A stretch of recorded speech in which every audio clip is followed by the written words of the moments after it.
Hello, my lovely, and welcome to episode 23 of the Prosperous Yogini podcast. If you managed to listen to last week's episode, this is like a little two-parter, inspired by you guys, from questions from you guys. So last week I dealt with help my classes are full. This week it's help my classes are empty. And what's really interesting actually is there are some nuances and differences in my advice to you here, but I really would listen to both podcasts because in both situations, some of the answers to the problems are the same. Some of the answers to the problems are the same. So the first thing I think we would want to differentiate, if someone has come to me and this is what's happened, someone's sent me a message saying my classes have gone really quiet, Amy. Is it the economic climate? What do you think? I think we need to establish, first of all, is this a new class, new offer? So I'm talking about yoga classes, but it doesn't have to be. Is it something new in your business? Is it your new class? Are you a new teacher looking to establish yourself? Or are you starting something new in your business? So it's just new, okay? Versus, is it an established class that has been busy, profitable, you've been doing for a while now, who knows, 1 year, 2 years, 10 years, and numbers have dropped off. Okay, it's gone off the boil, as I say it. And I just want to say, first of all, if this has happened to you as a yoga teacher, I'm just going to say join the club, darling. Like, I'm going to go out on a limb and say it happens to everyone. It happens to everyone. And it possibly is the nature of the job, the nature of the beast sometimes. And it's absolute joy, isn't it, being a yoga teacher, following your heart's desire, your soul's purpose, sharing this wonderful thing that is yoga with people, helping people through yoga. This is great. But there's the flip side of this is we are self-employed. We're totally responsible for generating our income, for managing our business. And it is just so true of all service, all product-based businesses that established services and products sometimes run their course, sometimes lose momentum. It just happens. And notice I said all service and product-based businesses. This is beyond yoga, my darling. This is beyond yoga. So let's go back to new class, right? And I talked about this a little bit last week, this belief that because we're starting something new, we're starting a new class, that's going to take time to build, it's going to be hard to fill numbers at first, right? And last week I said, look, don't subscribe to that belief, because what we appreciate appreciates.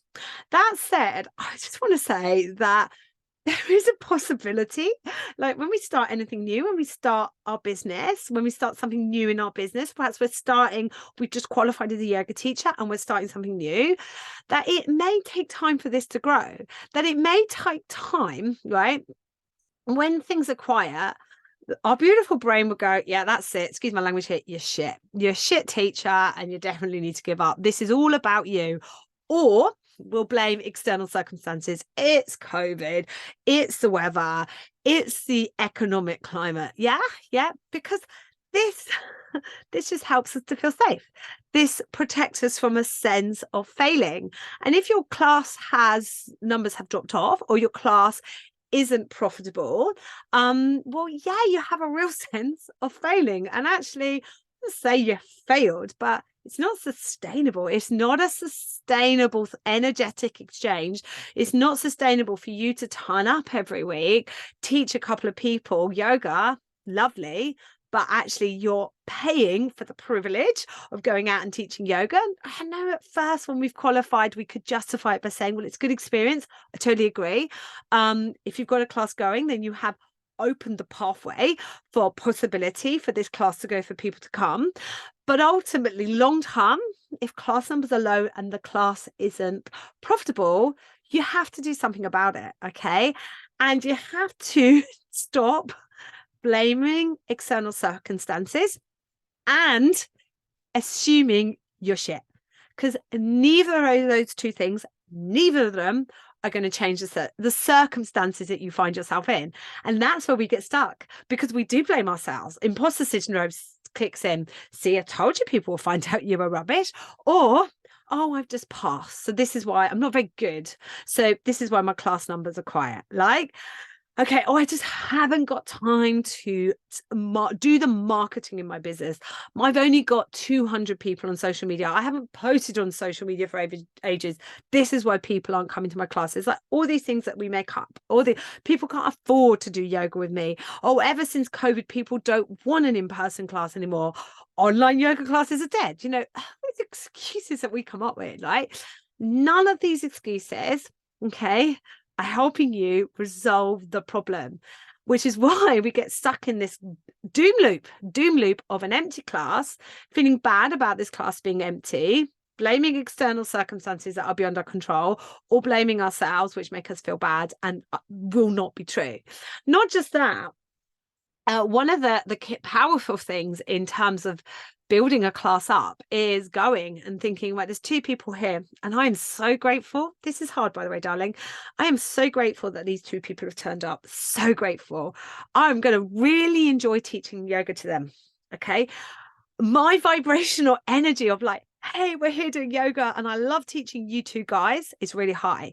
That goes out. This is magnetic marketing, by the way.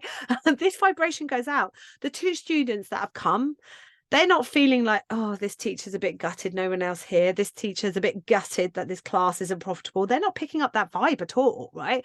They're like, this teacher's amazing. There should be more people coming to this class. And they tell everyone they know about your yoga class and start to bring their friends and their family members to their yoga classes. They do the marketing for you. I talk about this in my mentorship program, like, you know, marketing and what is marketing, and what you want is your raving fans, your ideal client, your dream students to do the marketing for you, to tell people how wonderful you are. To do that, you need to be offering something that people are coming to. All right, maybe at the moment, not loads of people, but some people are coming to, and they will bring other people into your business.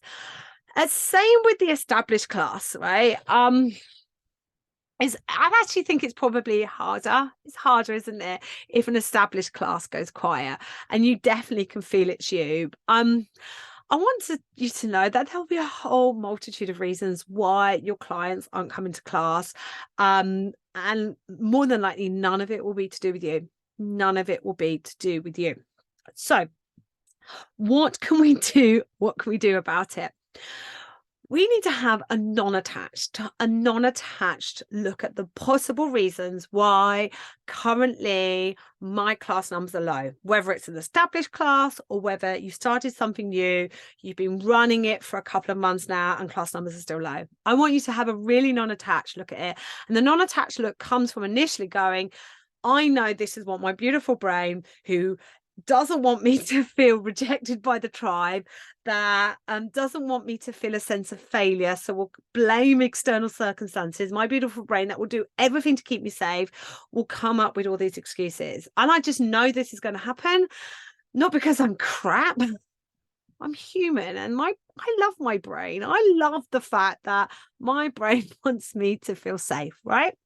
And I just want to actually hug every yoga teacher, or just everyone right now who's in business and has that sense of like, you've done all this stuff, you've invested all this time, energy, money into whatever it is about your business, and you're not seeing a return in terms of energy of people coming into your business and money, because it's hard. It really is hard, and it takes an awful amount of mastery of the mindset, you know, resilience and strength to go, hang on a minute.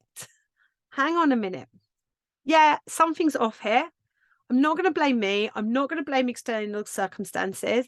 I am going to take a non-attached look at the reasons why this might be, use that data, the facts within that, to think about how I can change this circumstances, which might be change my offering, which might be being a little bit patient, giving things a little bit of time, or it might be like a reinvigorating of what it is I offer. Okay, so non-attached look, possible reasons.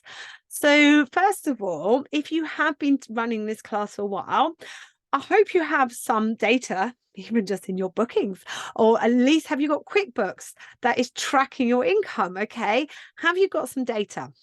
Is there something seasonal going on? Like I'm not a major fan of subscribing to the fact that our income in December or our income in August should go down. But there is something to be said in the fact that in December, a lot of people might be doing something else, like Christmas distracts people. In August, a lot of people might be off on holiday. So there is a potential for there to be a seasonal pattern in your business, which if you're not tracking your income, if you've not got the data, facts, and figures, then you don't know about that. So your brain's making stuff up and you're like, based on what? Made up stuff. Whereas facts and figures are much more powerful. I'll give you a great example of this. I teach pregnancy yoga. I've taught pregnancy yoga for over 10 years now. And one thing I just know to be completely true of pregnancy yoga is numbers do fluctuate. When I train people in my pre and postnatal teacher training course, I'm totally upfront about this. I'm like, yes, you can have a profitable, sustainable class in your pregnancy class, but I want you to be fully aware that just sometimes you'll have this really busy class and all of a sudden everyone's having their baby. And there may be a period of a few weeks, a few months where it just takes a while for a few more pregnant women to filter in. Like numbers go up and down in my pregnancy yoga all the time. They have done for 10 years. Okay. At first, it used to give me a sense of like, oh my God, my pregnancy yoga class is like, where are the pregnant women in the next 5 weeks? If more people don't come on, I haven't got a class, right? And over time, I was like, oh, they always come. They always come. They always appear. I always have a class. Overall, this is a profitable class.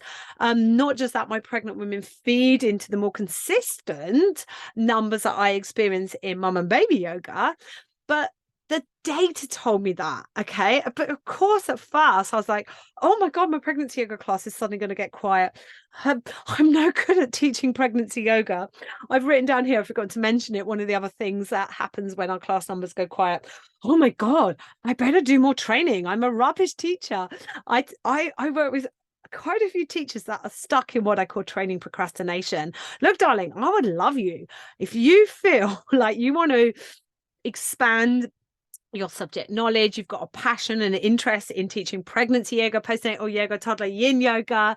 If you're like, I'm ready to diversify my teaching schedule and expand my teaching schedule, or I'm running retreats and yin would be a great addition into this retreats, I'm like, yeah, come on, let's work together. Hop onto one of my specialist training courses. I'd love to work with you.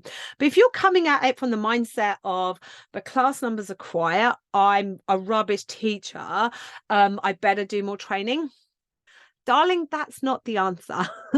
I have, in all my years of training yoga teachers and working with yoga teachers, I haven't met a rubbish teacher. I've met some inconfident ones, totally, who just needed just a gentle nudge to say, you've got this, you've got all that you need. Your tribe is out there. You just have to focus on teaching your tribe and not trying to teach everyone. That point's coming up. Okay. Have you got back in contact? This is one thing I say when things go quiet. Have you got back in contact with your old students? Like sometimes, like it doesn't have to be a, hey, my class is really quiet. I notice you're not coming anymore. Is there a reason? But something along the lines of like, hey, hope you're well, missing you in class, just curious if there's any reason why you're not coming anymore. Because that information would be quite useful in terms of nobody's going to come back and go, yeah, it was you shit. Right. That is just not going to happen. Okay. Even though we might fear that to happen.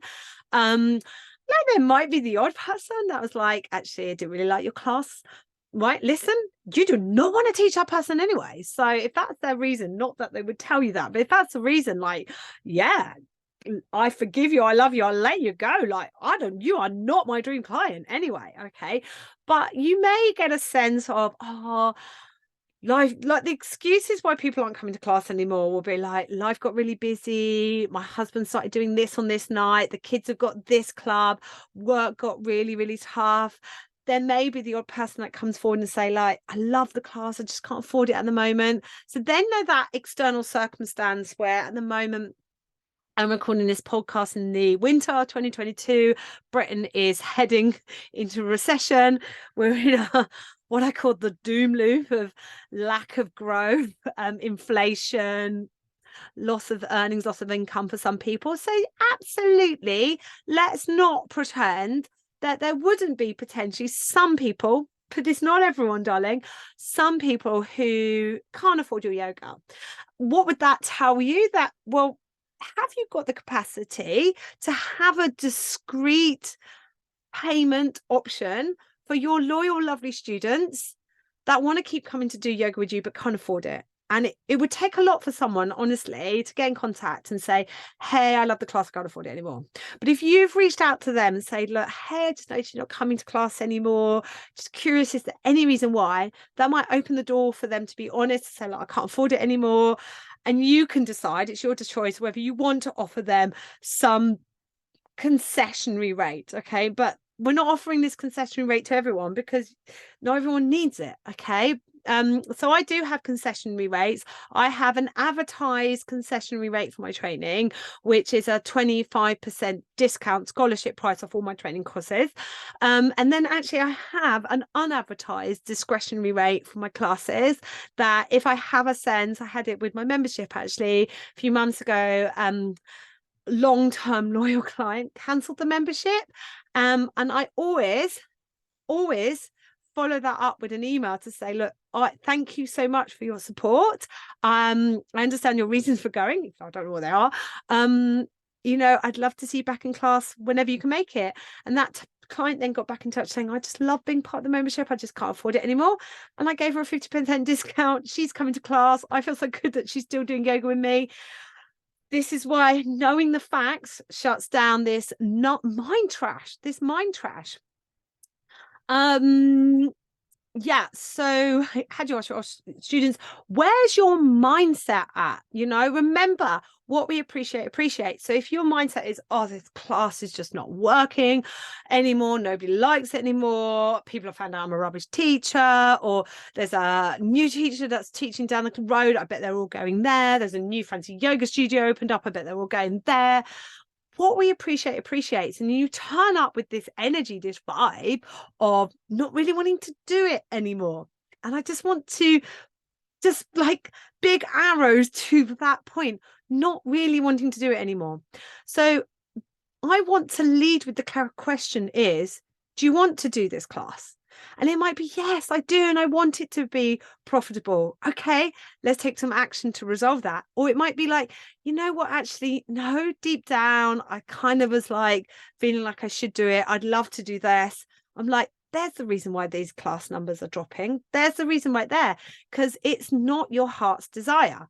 Okay, when we step into what we truly want to do, what really lights us up, we'll be magnetic. It will work. I promise you this, it will work. And it can take a lot of confidence sometimes, or guts, particularly when it's an established class and has in the past been busy and profitable, for you to go, I'm actually going to stop this. It's not working for me. I've been there. I've talked about this, I think. Oh, so many episodes now, I'm losing track. I talked about this. I taught for Vinyasa Yoga 12 plus years on a Saturday morning, and it just stopped working for me. It wasn't really that it had become unprofitable. I had a membership where the class was happening. It was actually profitable, but I didn't want to do it anymore. So I was like, I'm not going to do it anymore, because I knew because I had this feeling, and I'd had this feeling for a while now. I knew if I didn't act on that feeling, that the membership that involved this online Saturday morning class would eventually die, because I didn't want to do it anymore, because my thoughts inspire my beliefs inspire my actions, and I wouldn't be motivated to fill the membership, to continue to invite people into it. And it's the same, if you don't really want to do this class anymore, you're not going to be motivated to continue to invite people into it. Whereas if you are like, no, I want to do this class, this is what I want to do, I'm going to have a really good go at making this work, then I'd be like, okay, so Let's have a look at your messaging, your marketing, and your payment structures. So, are you advertising this class as yoga for all? Because I'm going to tell you right now, my darling, this is not yoga for all. Yoga is for everybody, 100%. Okay. But your class is not a general yoga class suitable for all levels. I just want people to stop advertising those type of classes. Look, I'm no super niche. I don't subscribe to you must niche down, get super clear on who your one market is that you serve. Like, I'm a yoga teacher. Okay, I teach yoga, right?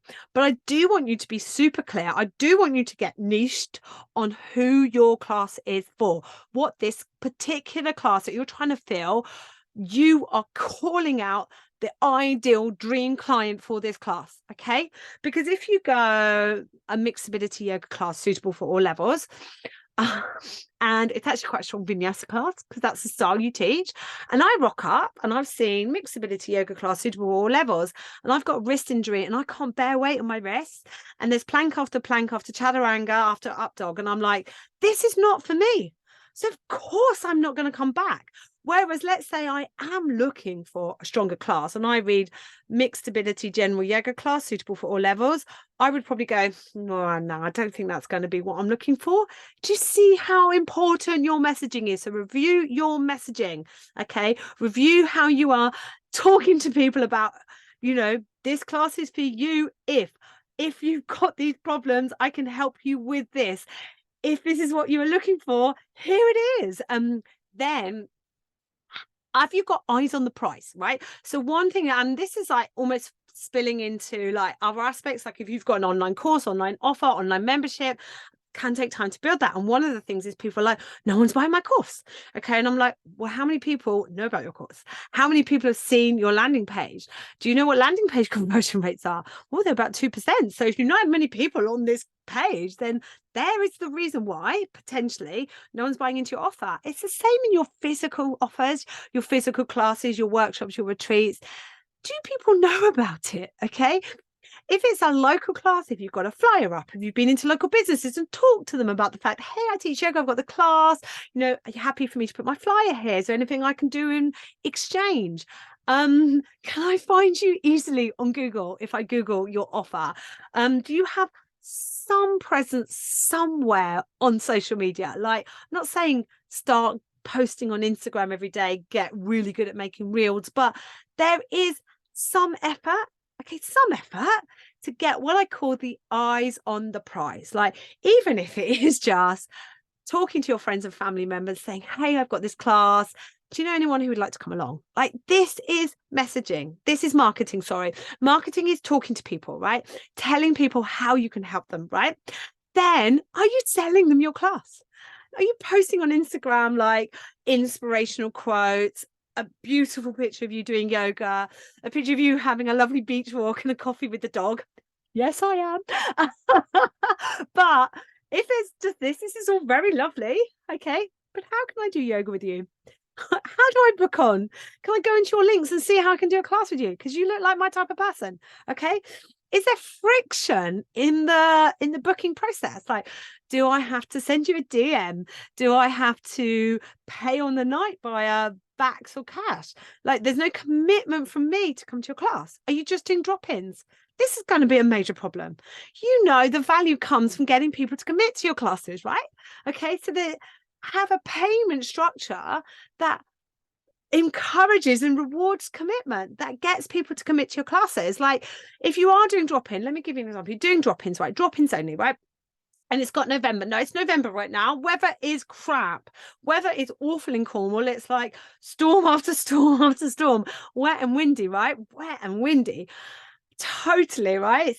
I've got a 7:00 yoga class on a Wednesday evening, and I need to get into my car, drive 10 minutes up the road, park and walk to the studio. And it's blowing a hoolie outside. Oh, but I haven't paid. So there's no commitment. And I'm on the sofa cuddling the kids with a duvet. Take a lot of resolve to get up from that space and go to your class. Whereas if I paid in advance, I'm like, well, I've paid, and if I don't go, I miss out. I'm coming. I'm coming to your yoga class. Not just that, I come and actually I love doing the yoga and I'm like, have that feeling at the end. I know you would have been there, by the way, because we're human. You have that feeling at the end. You're like, so glad I made the effort to come out. Make sure your payment structure is encouraging people to come out to make the effort to attend. Just looking at my notes, checking, reinvigorate your messaging marketing, get back in touch with old students. Make sure you're not creating friction in terms of encouraging people to buy into your offers. Make sure your pricing structures encourage people to come regularly, and invite people to your yoga party. Like, be brave. Tell people about your yoga and invite them in. We get a bit polite about selling and, oh, people might not like my offers. Or, I'm going to tell you now, if you post on social media about class times, right? Like inviting people into your classes, it doesn't get a lot of engagement. It doesn't get many likes because it's a factual post. I get tons of likes if I post a picture of me and a dog or me surfing. Everyone loves this, right? Loads of engagement. I post about one of my offers, way less.